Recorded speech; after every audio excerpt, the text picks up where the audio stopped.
मेघनाद लंकापति रावण का सबसे बड़ा पुत्र और युवराज था। रावण बहुत बड़ा विद्वान था। रावण अपने से भी कहीं ज्यादा गुणवान, पराक्रमी और विद्वान अपने बड़े पुत्र मेघनाद को बनाना चाहता था। धर्म ग्रंथों के अनुसार अपने पुत्र को सबसे ज्यादा शक्तिशाली और अजर अमर बनाने की कामना को लेकर त्रिलोक विजेता रावण ने उसके जन्म के समय सभी देवी देवताओं को एक ही स्थान अर्थात 11वें घर में मौजूद रहने के लिए कहा था।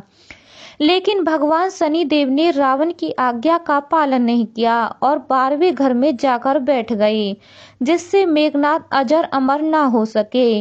राम और रावण के बीच युद्ध में लक्ष्मण ने मेघनाद का वध किया था। लक्ष्मण ने अपने बाण से मेघनाद का सिर धड़ से अलग कर दिया था। रावण ने अपने ज्येष्ठ पुत्र का नाम मेघनाद क्यों रखा, इसके पीछे भी एक कहानी है। मंदोदरी ने जब पुत्र को जन्म दिया तो उसके रोने की आवाज किसी सामान्य बच्चे की तरह नहीं, बल्कि बादलों की गड़गड़ाहट की तरह सुनाई दी। इस वजह से उसका नाम मेघनाद रखा गया। क्यों कहे जाने लगे इंद्रजीत। पौराणिक कथाओं के अनुसार रावण ने स्वर्ग पर अपना कब्जा जमाने के लिए देवताओं पर आक्रमण कर दिया। इस युद्ध में मेघनाद ने भी भाग लिया। युद्ध के दौरान जब इंद्र ने रावण पर आक्रमण करना चाहा, तो अपने पिता को बचाने के लिए मेघनाद आगे आ गए। मेघनाद ने इंद्र और उनके वाहन ऐरावत पर पलटवार करते हुए इंद्र सहित सभी देवताओं को परास्त कर दिया, जिसके बाद उन्हें इंद्रजीत के नाम से पुकारा जाने लगा। ब्रह्मा से क्या मांगा वरदान। युद्ध जीतने के बाद मेघनाद जब स्वर्ग से निकलने लगे तो उन्होंने इंद्र को अपने साथ ले लिया। मेघनाद इंद्र को लंका ले आए। ब्रह्मा जी ने मेघनाद से आग्रह किया कि वो इंद्र को मुक्त कर दें। मेघनाद ने ब्रह्मा जी का आग्रह ठुकरा दिया। फिर ब्रह्मा जी ने इंद्र को छोड़ देने के लिए बदले में एक वरदान मांगने का वचन दिया।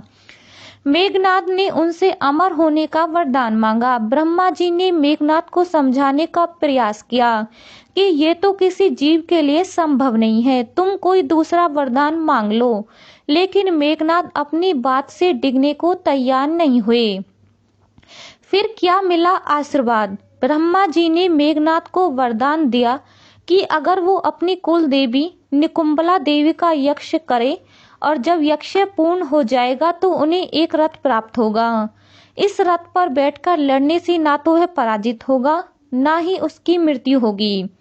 ब्रह्मा जी इंद्र को ये आशीर्वाद भी दिया कि धरती पर केवल एक व्यक्ति ही उसका वध कर सकता है, जो 14 सालों से सोया ना हो।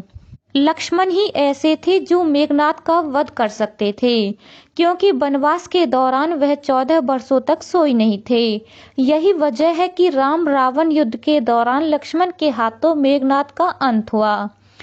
सुलोचना के पास भेजी मेघनाद की भुजा युद्ध में लक्ष्मण ने अपने घातक बाण से मेघनाद का सिर उसके धड़ से अलग कर दिया था। उसे भगवान राम के चरणों में रख दिया। राम मेघनाद की पत्नी सुलोचना को ये संदेश भेजना चाहते थे कि उसका पति युद्ध में मारा जा चुका है। इसके लिए राम ने मेघनाद की एक भुजा काटकर सुलोचना के पास भेजी। सुलोचना को अपने पति की मौत पर भरोसा नहीं हुआ। तब सुलोचना के कहने पर मेघनाद की कटी हुई भुजा ने लिखकर उसे भरोसा दिलाया। भुजा ने लिखकर लक्ष्मण का गुणगान किया। पति की मौत के बारे में जानकर सुलोचना शोक में डूब गई। उन्होंने कहा कि वह सती होना चाहती है। इसके बाद मंदोदरी के कहने पर सुलोचना श्री राम के पास पहुंची। उन्होंने श्री राम से कहा कि आप मुझे मेरे पति का सिर लौटा दीजिए ताकि मैं सती हो सकूं। सुलोचना की दशा देखकर श्री राम द्रवित हो गए। उन्होंने कहा कि मैं तुम्हारे पति को जीवित कर देता हूं, लेकिन सुलोचना ने मना कर दिया। जब जोर जोर से हंसने लगा, सिर इस बीच सुग्रीव की आशंका हुई कि मेघनाद की कटी हुई भुजा ने लक्ष्मण का गुणगान कैसे किया। सुलोचना ने कहा कि क्या ये बात तब मानेंगे जब ये कटा शीश हंसेगा। सुलोचना ने कटी हुई शीश से कहा कि हे स्वामी, हंस दीजिए। इतना कहते ही मेघनाद का कटा हुआ सिर जोर जोर से हंसने लगा। इसके बाद ही सुलोचना सती हो गई और अधिक जानकारी के लिए हमारे चैनल को लाइक शेयर सब्सक्राइब जरूर कीजिए।